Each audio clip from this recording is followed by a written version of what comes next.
3 men in black tactical jackets were demanding my valley's immediate seizure.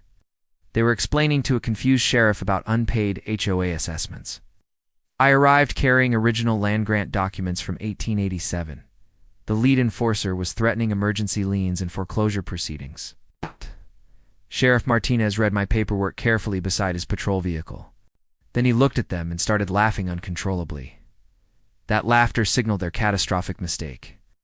My name is Zach, a real estate attorney. I specialize in property rights and land use law. I graduated from the University of Texas Law School.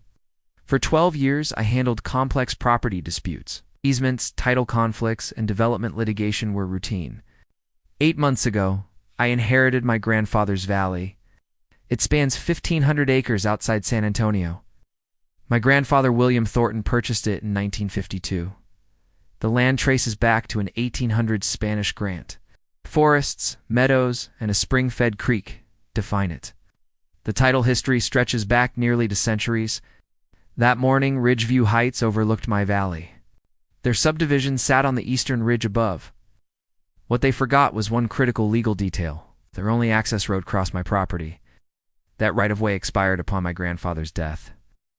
The lead enforcer introduced himself as Director Palmer. He claimed $47,000 in unpaid assessments. According to him, foreclosure would begin within 24 hours. I leaned against my truck, completely unimpressed. There was no HOA governing my valley. Officer Brennan claimed it was common area property. Officer Kendrick insisted they had development documentation. Sheriff Martinez examined both sets of documents carefully. His expression shifted from confusion to disbelief. I calmly explained the valley's private ownership history.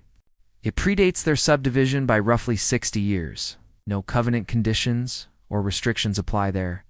Palmer insisted they had 2018 development records. He claimed HOA authority over the entire valley. That was when I smiled knowingly.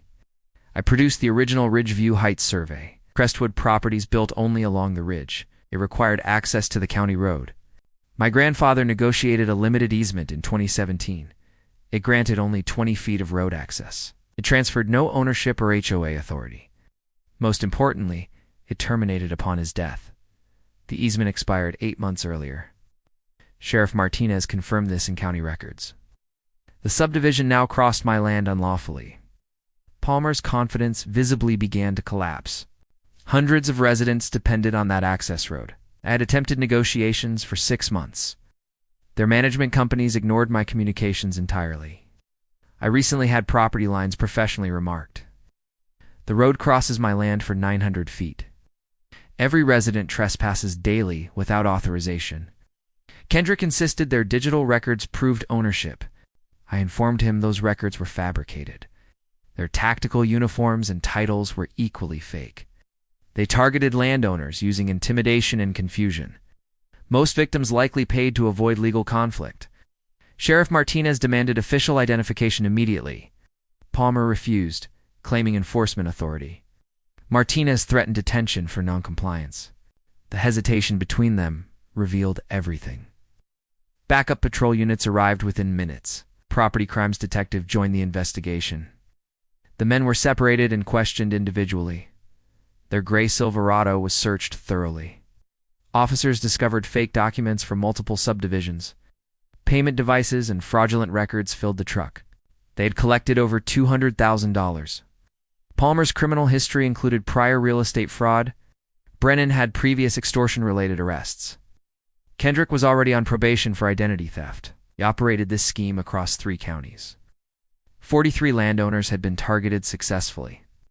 Victims paid thousands to avoid foreclosure threats. They never expected a property attorney as target.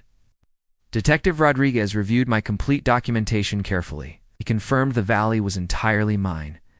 The easement expiration was legally valid and binding. Ridgeview Heights lacked lawful road access. The 3 men were formally arrested on site. Charges included fraud, extortion, impersonation, and forgery. 9 months later, the case went to trial. I testified as both victim and legal expert.